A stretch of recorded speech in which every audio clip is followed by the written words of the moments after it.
welcome to this episode of On Foodable Side Dish. I'm Agnes Chung, and I'm here in the East Village to talk to the chef of Pig Khao. Chef Leah Cohen might have first become a household name when she competed on Bravo's Top Chef, but now she's making waves of her own, one pork dish at a time. Well, Chef, thank you for being here with me today. You're welcome. And first things first, what does Khao mean in Pig Khao? Khao means rice in Thai. So if you take like the two most important components of Southeast Asian food, it's pork and rice, of course. So we kind of did like a play on words in that sense.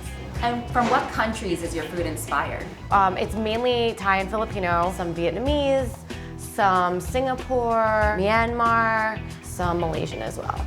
I know you're classically French trained. You even worked at 11 Madison Park. What made you open an Asian restaurant? I feel like Asian food, and especially Southeast Asian food, is very in your face, and it's a different skill because you have to balance everything, you know, all the different flavors that are like going against each other. I just wanted to do something that I felt really passionate about. Growing up in Filipino household, my mom would cook tons of Filipino food. We would always go to like Filipino parties on the weekend. So, you know, I had a special love for Filipino cuisine as well. You did a lot of traveling to kind of pick up these Southeast Asian flavors. Tell me about your travels to Myanmar. Cooking with the local women in Myanmar was a trip. I did everything from like the high-end cooking classes to like your old grandma Myanmar women, which was probably the best experience. So this dish is called Shan noodles. It's from the Shan state in Myanmar, or also known as Burma. This was my favorite dish that I had, and I had to learn how to make it and bring it back to Pig Khao. So the first thing that we're gonna have to do is, I call it blooming the turmeric powder in peanut oil. So we're gonna get the peanut oil hot and then toast or bloom the turmeric powder. And then we're gonna add the ground chicken, let that cook for a little bit, and then add the onion, the garlic, the ginger, the tomato, basically all the other ingredients. There's a lot of There's a lot. The Shan spice, the chicken stock, and then let that cook for probably 30 minutes. And then that's like the base of the sauce. And then I'll show you how to finish it, what we do for pickup at the restaurant. So these are the fresh rice noodles. Since they're fresh, they cook in probably like 15 to 20 seconds, depending on how rapidly your water is boiling. So we just put them in there.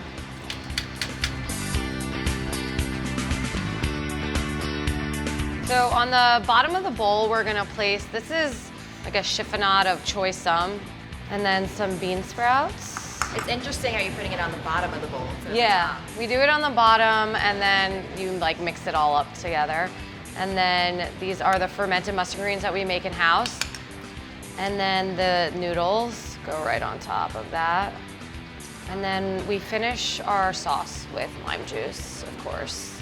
And then we'll pour the sauce over, chicken on top, the scallions, crispy garlic, peanuts, and then some cilantro on top. And then you just mix everything up. It's delicious. And eat it. Thank you so much. Thank you, you're welcome.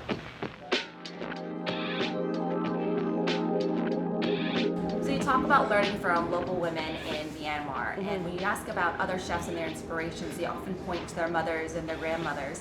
Why do you think women chefs have such a harder time getting esteem in the culinary world? I mean, that's a really hard question. You know, this industry is hard no matter what. If you're a male, female, whatever. The hours are grueling. Everything is very, you know, it's not a glamorous job. And if you are a woman who is successful, you know, you should, I don't want to say get even more praise, because it is physically harder, for women. There also aren't as many women chefs in the field. For the most part, the ones that do get respect are the ones that deserve it. Because if you think about the ratio of like how many men there are and how many men that actually get respected in the industry, I mean, it's hard to establish yourself in this industry no matter what. That was amazing. Thank you so much for giving us insight into your world. Thank you.